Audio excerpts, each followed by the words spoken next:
agradecido del Señor por esta nueva oportunidad que Él me da de poder compartir la palabra del Señor. Bueno, quería también, antes de comenzar, compartir algunas gratitudes. Como ya sabía que tenía este lugar, no lo hice cuando era el momento, pero bueno, la verdad es que estoy muy agradecido del Señor por muchas cosas. Bueno, primero que todo, ser su hijo, que creo que es lo más grande que podemos tener en esta vida. Pero también, bueno, mi familia, mi esposa, mis hijas, mi padre también que está con nosotros en este tiempo y que también está compartiendo con la iglesia. Para mí eso es una respuesta de oración de tantos años, tanto tiempo, y la verdad es que eso también estoy muy contento por eso. Así que, bueno, quería también agradecer al Señor por sus bondades, por su misericordia. Estoy teniendo esta semanita de vacaciones, así que no estoy con tantas cosas, así que he podido hacer alguna que otra cosita que uno no hace normalmente. Así que agradecido del Señor y también contento por lo que va a ser este fin de semana, ¿no es cierto? Tenemos especialmente este tiempo con la iglesia del Señor y eso es algo que siempre es de bendición, ¿no es cierto? Siempre es algo bueno. Hace tiempo, años que no teníamos este espacio por el tema de la pandemia, ¿no es cierto? Antes también, me acuerdo del estallido social, también que separaron muchas cosas, y este día viernes vamos a tener un buen tiempo también con la iglesia del Señor y con las visitas. Me uno a lo que compartía nuestro pastor. Bueno, queremos también, de alguna u otra manera, sabemos que es un tiempo de distensión, de recreación, ¿no es cierto? Pero también queremos compartir la palabra. Y vamos a compartir la palabra, vamos a tener un pequeño culto y queremos compartir el Evangelio. Si usted ha escuchado 1000 veces el Evangelio, bueno, lo vamos a escuchar una vez más por amor a uno que fuese invitado, a alguno que no conociera al Señor, lo vamos a escuchar nuevamente. Y les pido que estén orando por eso, que estén orando porque queremos predicar el Evangelio también en ese lugar. Así que eso, mis hermanos. Bien, vamos, Primera Tesalonicenses,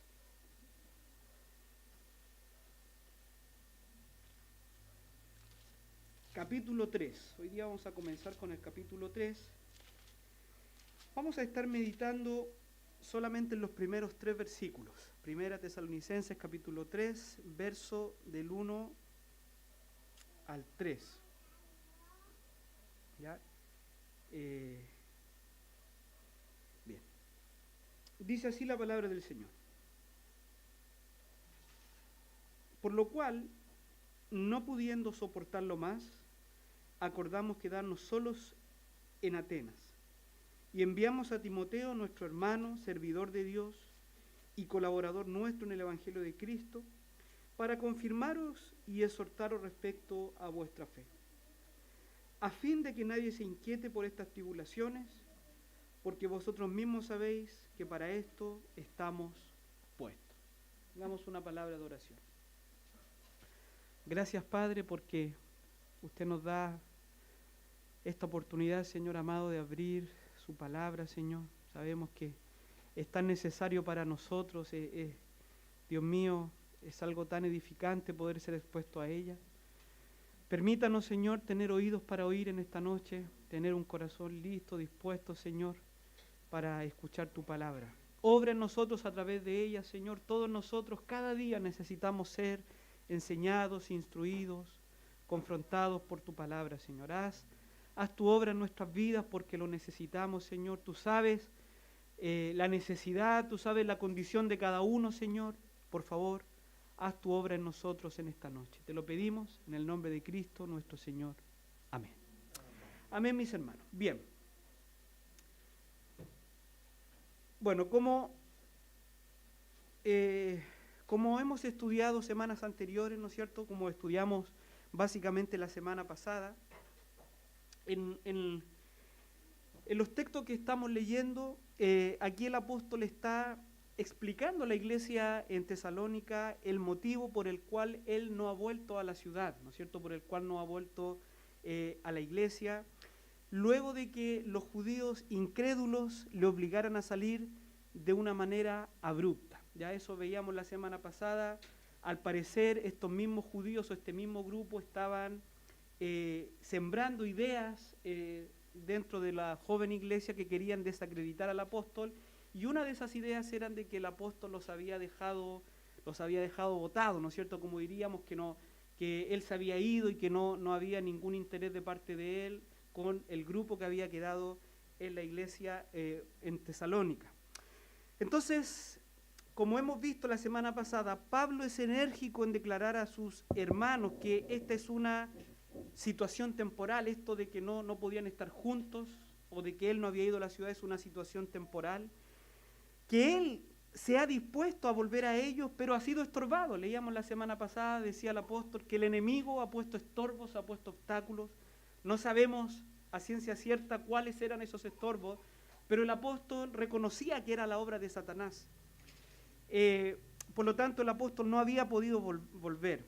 Pero él sabía que muy pronto, él confiaba en el Señor que muy pronto estarían juntos. Pablo hablaba solo un poco de tiempo, pero luego ya verían su rostro. Pablo declara a la iglesia que ni por un momento duden de su amor, de su preocupación y aprecio por ellos, ya que, dice verso 19, verso 20 que veíamos la semana pasada, ya que ellos mismos son su premio, su recompensa, su gozo y su alegría.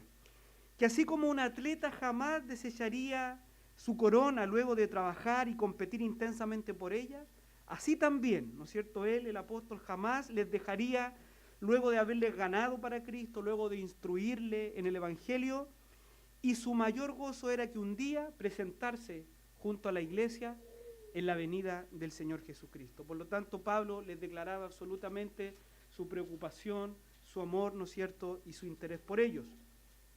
Bueno, nuestro pasaje de hoy continúa este relato de Pablo, continúa esta respuesta de Pablo, ¿no es cierto?, a esta duda que se podía haber sembrado en la iglesia. Y el apóstol desea informar, ¿no es cierto?, detalladamente a sus hermanos, que ellos supieran acerca de su corazón, pero también lo que él había hecho por ellos, de lo que él estaba haciendo por ellos. Ya él les dijo que él muchas veces había querido ir a Tesalónica, pero había sido estorbado. Y hoy día básicamente les va a contar, ¿no es cierto?, acerca de lo que sí se hizo, les va a recordar, porque recordemos que cuando Pablo escribe Primera Tesalonicense, ya había pasado algún tiempo acerca de que Pablo estuvo en Tesalónica. Pablo, según los estudiosos, se encuentra en la ciudad de Corinto, ¿no es cierto?, y desde ahí escribe a Tesalónica.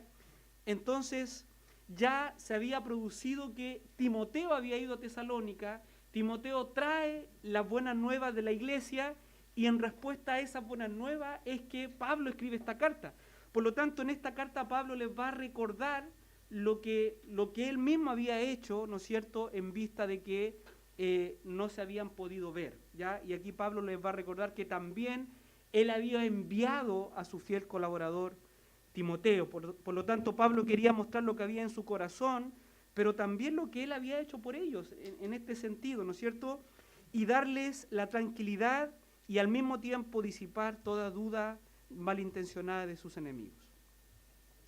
Entonces, en nuestro pasaje de hoy, Pablo seguirá recordando a sus hermanos su amor y preocupación por ellos, que en medio del peligro que eso significaba, un fiel colaborador de Pablo, el hermano Timoteo, fue enviado a ellos para conocer su estado espiritual, pero por sobre todo para seguir fortaleciéndoles en su fe y animarles en medio de la tribulación en la cual se encontraba la iglesia en Tesalónica. ¿Ya? Probablemente, y lo más evidente, que este grupo de judíos, que eso lo leemos en Hechos capítulo 17, este grupo de judíos incrédulos que se levantó contra el apóstol y que convenció a algunos griegos, lo más probable y es lo más evidente que todavía seguía hostigando, ¿no es cierto?, y sembrando dudas y calumniando, seguía oprimiendo a la joven iglesia, al grupo de hermanos que había quedado allí en Tesalónica, producto de la predicación del apóstol. Bien, vamos a nuestro texto entonces, verso 1 y verso 2, por favor vuelva conmigo allá. Dice, por lo cual no pudiendo soportarlo más, acordamos quedarnos solos en Atenas, y enviamos a Timoteo, nuestro hermano, servidor de Dios y colaborador nuestro en el Evangelio de Cristo, para confirmaros y exhortaros respecto a vuestra fe. Para enfatizar su amor y preocupación por la iglesia, Pablo les recuerda, ¿no es cierto?, esta situación, ¿no es cierto? Pablo les recuerda que Timoteo hace un tiempo atrás había ido a ellos, y esto como muestra del amor y de la preocupación del apóstol. Pablo va a decir algo como lo siguiente: sabiendo lo importante que ustedes son para nosotros, Pablo dice, no pudimos soportarlo más. ¿Qué cosa no pudo soportar el apóstol? El no saber nada de ustedes en medio de las tribulaciones que ustedes debían de enfrentar. Recuerden ustedes que según Hechos capítulo 17, Pablo sale de una manera abrupta de la ciudad de Tesalónica, ¿no es cierto? Entonces, él entiende que sus hermanos, ahora ellos iban a quedar allá y ellos iban a quedar enfrentando a este grupo hostil, ¿no es cierto? Entonces, el apóstol ya saliendo de Tesalónica, yendo a Berea, después llegando a Atenas, ¿no es cierto?, él ahora va a escribir, bueno, y él va a decir, en ese momento no aguantamos más esa preocupación, ¿ya? ¿Qué preocupación? El no saber nada de ustedes en medio de las tribulaciones que debían enfrentar. La salida, como decía, la salida de Pablo y sus colaboradores había sido abrupta, no hubo tiempo de despedirse, no hubo tiempo de planificar, no hubo tiempo de nada, ya fue una salida repentina, donde muchas cosas quedaron a medio hacer. Por tanto, una vez separados, era normal que Pablo sintiera preocupación por ellos, especialmente al saber que siendo creyentes nuevos en la fe, serían acechados por los mismos judíos incrédulos que provocaron la salida de Pablo. Entonces Pablo dice, no soportando más esta situación de no saber nada de ustedes. Les recuerdo, mis hermanos, que estamos hablando del siglo I, aproximadamente años 50 de nuestra era, donde no tenemos mucha comunicación, ¿no es cierto?, donde las personas, para estar unas con otras, para escucharse las unas a las otras, ahora, ¿no es cierto?, las cartas, que eso es como muy antiguo, pero eso también demoraba muchos días, algunas veces meses, o las personas tenían que moverse y eso también demoraba mucho tiempo. Por lo tanto, no había una comunicación fluida. Pablo probablemente estuvo varias semanas, quizás meses, sin saber de los hermanos. Entonces, es a esto a lo que se refiere Pablo cuando él dice, no pude aguantar más esta preocupación de no saber de ustedes, especialmente en el contexto en el cual la iglesia se encontraba. Entonces, ¿qué hace Pablo según lo que él escribe? Pablo dice, no soportando más esta situación, de no saber nada de ustedes y del peligro en la cual se encuentran, acordaron junto al grupo misionero, ¿no es cierto?, que sabemos que al menos en este punto se componía de 3 hermanos, Pablo, Sila y Timoteo. Dice que acordaron que él y Sila se iban a quedar en Atenas y que el hermano Timoteo iba a ser enviado a la ciudad de Tesalónica con el objetivo y con el propósito de fortalecer la fe, ¿no es cierto? Eso es lo que dice el versículo 2. Y enviamos a Timoteo, nuestro hermano, servidor de Dios y colaborador nuestro en el Evangelio de Cristo, para confirmaros y exhortaros respecto a vuestra fe. Aunque la mayoría de ustedes lo saben, bueno, vamos a recordar un poquito quién era Timoteo, quién era este colaborador que Pablo envía a establecer y a fortalecer en la fe a la iglesia tesalonicense. Bueno, como sabemos, Timoteo era hijo de una mujer judía y un padre griego. Ya Timoteo había sido convertido a la fe cristiana en el primer viaje misionero del apóstol Pablo. Según lo que vemos en el Nuevo Testamento, Timoteo es probablemente el más cercano y más fiel discípulo de Pablo, ¿ya? Este texto define muy bien a Timoteo. En primer lugar dice que es un hermano, un siervo de Dios y un colaborador en el ministerio de Pablo. Ahora bien, mis hermanos, pensando un poquito en la figura de Timoteo en este punto, recuerden ustedes que aquí estamos en el segundo viaje misionero, estamos todavía, falta harta historia que se desarrolle, todavía no piense usted en el Timoteo de segunda de Timoteo, ese probablemente es un Timoteo muy distinto, es un Timoteo que ya es un hombre más adulto, ya él ha tenido muchas batallas, ¿no es cierto? Ya él es un pastor más establecido.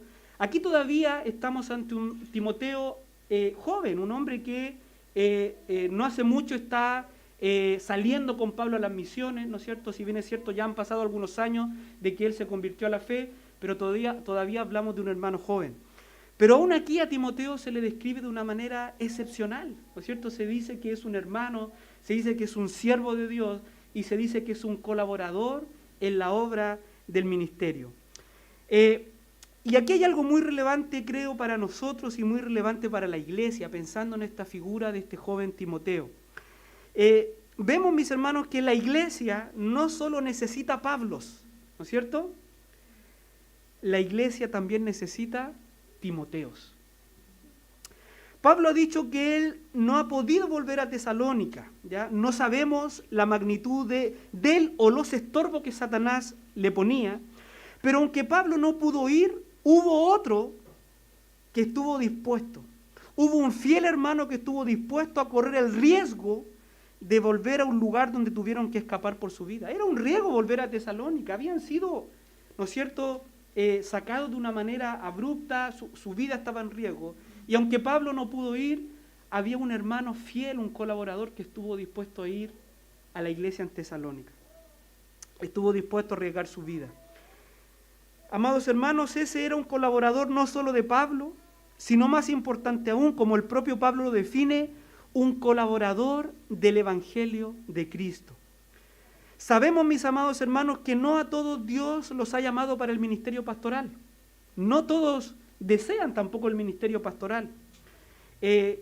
No todos serán ancianos en una congregación, pero a todos Dios nos llama a colaborar. A todos el Señor nos llama para involucrarnos en el ministerio. En la obra de la extensión del reino de Dios, en la obra de fortalecer la iglesia.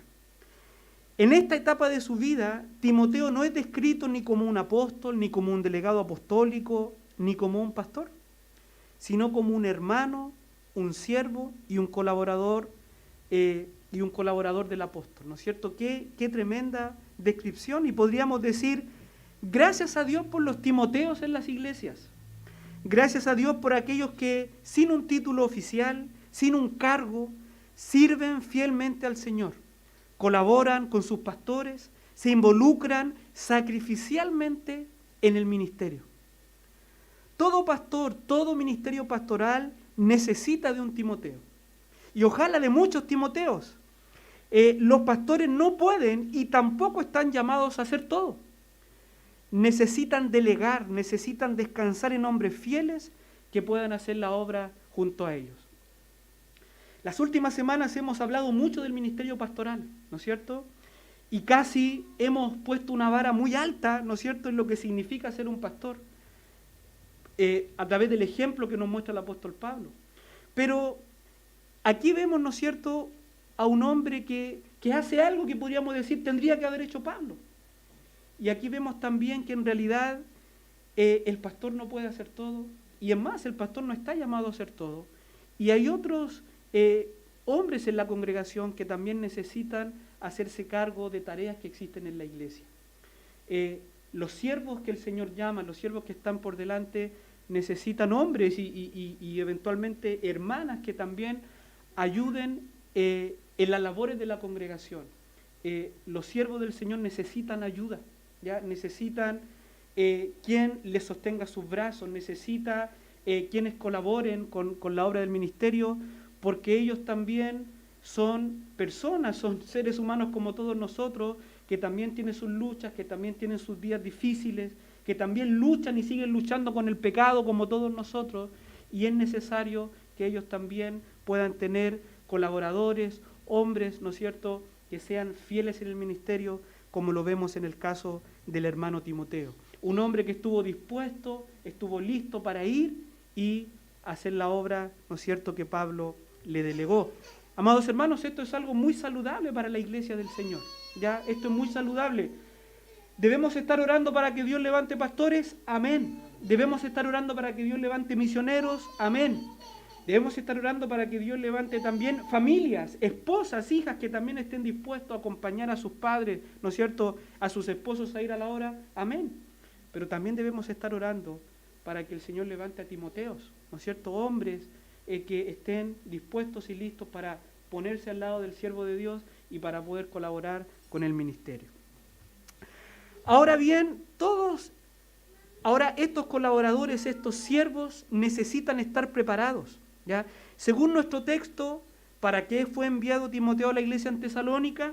Dice el versículo 2, dice, para confirmaros y exhortaros respecto a vuestra fe.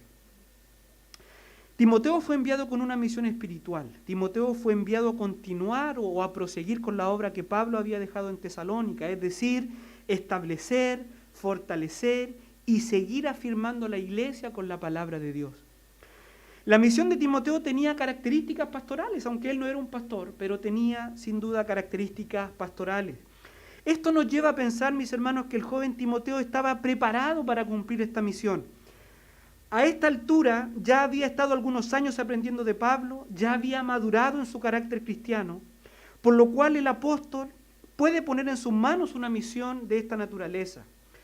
No era Pablo tal vez quien iría a la iglesia en Tesalónica, pero sí sería un pequeño Pablo, o una extensión de Pablo, ¿no es cierto? Lo que sin duda también sería una tremenda bendición para los hermanos en Tesalónica. Perdonen que insista con esto, pero gracias a Dios por aquellos buenos siervos en los cuales se puede confiar, en quienes se puede delegar, en quienes se puede dar responsabilidades sabiendo que ellos las van a llevar adelante. No en primera instancia, ¿no es cierto?, para servir al pastor, sino primeramente porque son siervos de Cristo y porque ellos también están comprometidos con la obra del ministerio. Ahora, de que son ayuda para el siervo de Dios y para el ministerio, ¿qué duda cabe? ¿No es cierto? ¿Qué duda cabe que ellos son de gran ayuda? Entonces, mis hermanos, oremos para que el Señor siga levantando siervos que quieran colaborar con la obra del Señor. Por otro lado, ¿no es cierto?, pensando en este mismo texto, es interesante, mis hermanos, que la mayor necesidad que Pablo quería atender en la iglesia de Tesalónica era la necesidad de seguir enseñando la palabra de Dios. Ahí estos conceptos de, ¿no es cierto?, de confirmar y de exhortar, eso quiere decir enseñanza, seguir formando, seguir enseñando, seguir predicando, seguir discipulando. Eso es lo que Timoteo iba a ir a hacer a la iglesia en Tesalónica. Hemos visto que esta iglesia está en medio de tribulación, que está siendo hostigada por hombres malvados, por enemigos del Evangelio. Pero en medio de todo eso, su mayor necesidad seguía siendo conocer al Señor Jesucristo a través de la enseñanza y a través de ella, a través de la enseñanza de la palabra de Dios, prevalecer en medio de la tribulación. Amados hermanos, 2000 años después, esta sigue siendo la mayor necesidad de la iglesia. Sigue siendo la piedra fundamental de toda iglesia cristiana, la enseñanza de la palabra de Dios, la enseñanza de la sana doctrina. Pablo estuvo dispuesto a desprenderse de su amado hijo en la fe, su más fiel colaborador, el joven Timoteo estuvo dispuesto a viajar varios días, a ir directo al peligro, a arriesgar su vida con el único propósito de que la iglesia del Señor fuera fortalecida con la sana doctrina de la palabra de Dios. Pablo sabía y Timoteo sabía que esto era lo único que podía plantar firme a la iglesia tesalónica en medio de la tribulación. Amados hermanos, y esto sigue siendo verdad en nuestros días. No hay manera de enfatizar. Cualquier cosa que yo diga me quedaré corto para enfatizar la importancia que tiene que en una iglesia se enseñe, se forme y se fortalezca con la sana doctrina, con las sanas y no adulteradas palabras de Dios. De eso, mis amados hermanos, de eso depende la vida espiritual de una iglesia, de que se enseñe la sana doctrina de la palabra de Dios. Bien, vamos a verso 3. Verso 3 dice, a fin de que nadie se inquiete por estas tribulaciones, porque vosotros mismos sabéis que para esto estamos puestos. El fin o el propósito mayor que tenía esta confirmación en la doctrina y la exhortación en la fe era que ellos se mantuvieran firmes en medio de la tribulación que estaban viviendo a causa de su fe. La idea aquí es que una vez que los tesalonicenses fueran confirmados y exhortados con la palabra de Dios, no serían inquietados por estas tribulaciones. El ministerio de Timoteo les ayudaría a soportar sus dificultades presentes. Hermanos, a través de la enseñanza de Timoteo, Pablo también deseaba recordar a los tesalonicenses acerca de la normalidad del sufrimiento en la vida cristiana. Pero que también ellos supieran que aunque estaban sufriendo, aunque estaban siendo atribulados, Dios tenía el control de todas las cosas, que Dios seguía siendo soberano en medio de sus sufrimientos y en medio de sus aflicciones. Estas eran aflicciones, dice Pablo, para las que hemos sido puestos. ¿Ya? Pablo con estas palabras está diciendo, no hay nada anormal, no hay nada extraño que los hijos de Dios padezcan persecución. No hay ninguna anomalía que los hijos del Señor sufran el rechazo, el hostigamiento y la persecución de parte de los incrédulos. ¿Ya? Como parte de la vida normal de un cristiano, los creyentes estamos puestos para la aflicción. La aflicción no debe ser algo anormal o extraña para el creyente. Hermanos, esta era la enseñanza normal del apóstol, tanto a las iglesias que él establecía, como también cuando, por ejemplo, escribía a alguno de sus colaboradores. Por ejemplo, leemos en Hechos capítulo 14, versículo 22. Dice, confirmando los ánimos de los discípulos, exhortándoles, el apóstol, a que permaneciesen en la fe y diciéndoles, miren, este era el discipulado de Pablo, es necesario que a través de muchas tribulaciones entremos en el reino de Dios. Eso es lo que Pablo volvía a las iglesias, iglesia que fundaba, establecía, cuando Pablo la visitaba nuevamente. Ese era también su enseñanza. Es necesario, mis hermanos, que a través de muchas tribulaciones, a través de sufrimiento, a través de pérdidas muchas veces, entremos en el reino de Dios. La tribulación es parte de lo que somos, es parte de ser creyente, es parte de ser hijo de Dios. Por ejemplo, también le recordaba justamente a Timoteo, en su segunda carta, en el capítulo 3, verso 12, decía Pablo, y también todos los que quieren vivir piadosamente en Cristo Jesús padecerán persecución. Esta enseñanza era normal de Pablo a las iglesias. Pablo no era, y disculpe la expresión, un vendehumo. No era un mentiroso ni un charlatán. Pablo predicaba y enseñaba la verdad del discipulado cristiano. Esto es, todos aquellos que quieran seguir a Jesús serán perseguidos, serán atribulados, serán rechazados. El mundo los aborrecerá. Pablo dice, ¿no es cierto? Para esto estamos puestos.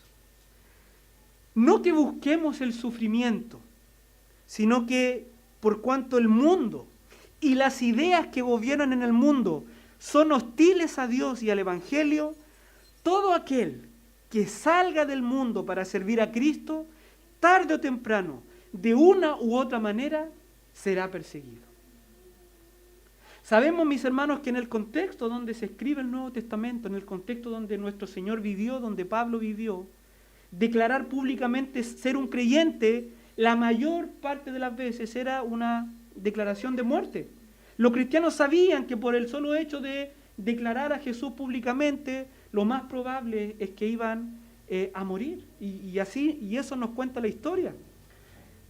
Todos los apóstoles, por ejemplo, excepto Juan, el apóstol, todos los demás murieron violentamente a causa del Evangelio. Ya la historia, la tradición nos va a decir que todos los apóstoles murieron de manera dramática, de manera violenta por causa de Cristo.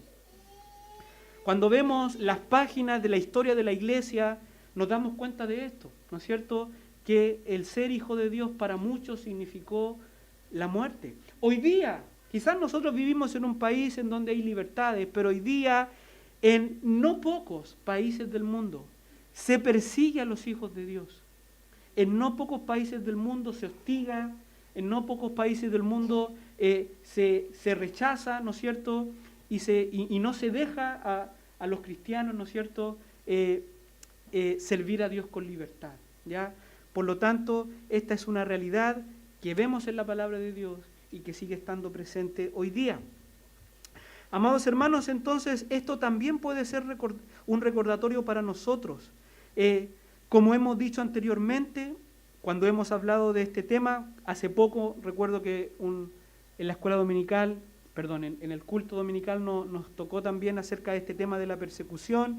Y bueno, decíamos algo como lo siguiente: quizás hoy en nuestro país el Estado no nos persigue abiertamente. Quizás otro grupo religioso no nos busca para matarnos. Estoy hablando en el contexto de nuestro país, de nosotros. Pero mis amados hermanos, si hemos recibido el Evangelio y lo hemos creído y estamos viviendo conforme a él, estamos desafiando a las ideas que gobiernan este mundo. Si hemos creído en el Evangelio y si estamos conformando nuestra vida al Evangelio, estamos desafiando a las ideas que gobiernan este mundo. Estamos desafiando al príncipe de este mundo, que es Satanás, el diablo. Este príncipe de este mundo, ¿no es cierto?, que odia todo lo que tiene que ver con Dios. Por tanto, tarde o temprano, de una manera o de otra manera, seremos perseguidos, seremos atribulados a causa de Cristo y a causa de nuestra fe en Él. En este sentido, bien podremos traer a la memoria las propias palabras de nuestro Señor Jesucristo cuando dijo en Juan capítulo 16, verso 33, estas cosas os he hablado para que en mí tengáis paz. En el mundo tendréis aflicción, dijo el Señor, pero confiad porque yo he vencido al mundo. Más grande, ¿no es cierto?, que el que está en el mundo es el que está en nosotros. El mundo pasará y su gloria y sus deseos, pero aquellos que hacen la voluntad de Dios, aquellos que permanecen fieles a Cristo en medio de las hostilidades del mundo, permanecerán para siempre. Entonces, mis amados hermanos, esta era la preocupación del apóstol en nuestro pasaje de hoy. Él envió a su fiel colaborador, a su hijo amado, a su discípulo Timoteo, para que siguiera enseñando la palabra de Dios en la iglesia en Tesalónica y al mismo tiempo fortaleciera su fe, ¿no es cierto?, les ayudara a permanecer firme en medio de la tribulación, en medio de la persecución. Y esto, ¿no es cierto?, mis hermanos, es una gran enseñanza para nosotros. Como decíamos, que el Señor siga levantando hombres y mujeres que quieran involucrarse en el ministerio, que quieran servir al Señor fielmente, que digan de nosotros, quizás no van a decir que somos un pastor, ni menos una pastora obviamente, pero que digan de nosotros, mis hermanos, que somos siervos, que somos buenos hermanos, que somos siervos del Señor y que somos colaboradores para la obra del ministerio, no sirviendo al hombre, no sirviendo al ojo, no sirviendo para que me den algún lugar o algún ministerio, sino que sirviendo fielmente al Señor Jesucristo, involucrándonos activamente, fielmente en la obra del ministerio. Que el Señor siga levantando hombres y mujeres con ese corazón de servir al Señor en su obra. Y que si a usted o a mí nos toca ser atribulados o nos toca ser perseguidos a causa de nuestra fe, sepa, mi amado hermano, que esto no es nada normal, ¿no es cierto? Como dijo el apóstol Pedro, no extrañéis de la persecución como alguna cosa extraña, sino que es parte de nuestra profesión, es parte de lo que somos, es parte de ser hijos de Dios en medio de un mundo, en medio de un sistema de ideas que impera en este mundo, que está en contra de Dios, que aborrece todo lo que tenga que ver con Dios. Pero si en algún momento le toca ser hostigado, ser perseguido, ser rechazado a causa de su fe, sepa usted, como dice, ¿no es cierto?, en el libro de Mateo, qué recompensa tenemos en los cielos y que el glorioso Espíritu de Dios está en nosotros. Quizás por ellos, dice el evangelista, es blasfemado pero en nosotros es glorificado. Que el Señor guarde a su iglesia, que el Señor bendiga su palabra y en las próximas semanas seguiremos aprendiendo más y más de esta preciosa carta primera a los tesalonicenses. Oremos, mis hermanos. Padre, muchas gracias por esta tu palabra. Gracias, mi Señor, porque ella siempre es buena, es viva, es eficaz para nuestras vidas. Dios mío, que nosotros, Señor, podamos considerar el buen ejemplo de este hermano, de este colaborador, Señor, que estaba listo y dispuesto para sacrificialmente involucrarse, servir, hacer la obra del ministerio. Que ese también sea nuestro corazón, que ese también sea nuestro deseo. No aislarnos o no creer que siempre a nosotros nos deben servir, sino que también nosotros con un espíritu humilde poder involucrarnos en tu obra, poder ser parte, poder estar listo y dispuesto para hacer lo que haya que hacer. Padre, gracias porque tenemos una linda iglesia en donde, por tu gracia, Dios mío, de muchos y muchas se podría decir esto, Señor, que aman al Señor y que fielmente te sirven. Señor, sigue levantando hombres y mujeres dispuestos para involucrarse en tu obra. Y Señor amado, también danos fortaleza para que en el momento, en el día que nos toque quizás ser rechazados, se burlen de nosotros o nos hostiguen o nos persigan a causa de nuestra fe en ti, Señor, ayúdanos a estar firmes. Ayúdanos, Dios mío, a confesarte delante de los hombres, a no tener temor en ninguna circunstancia de declarar públicamente que nosotros somos tuyos, que nosotros hemos confiado en ti y que nosotros esperamos tu pronta venida. Padre Celestial, gracias por el consejo de tu palabra, bendícela en nuestros corazones.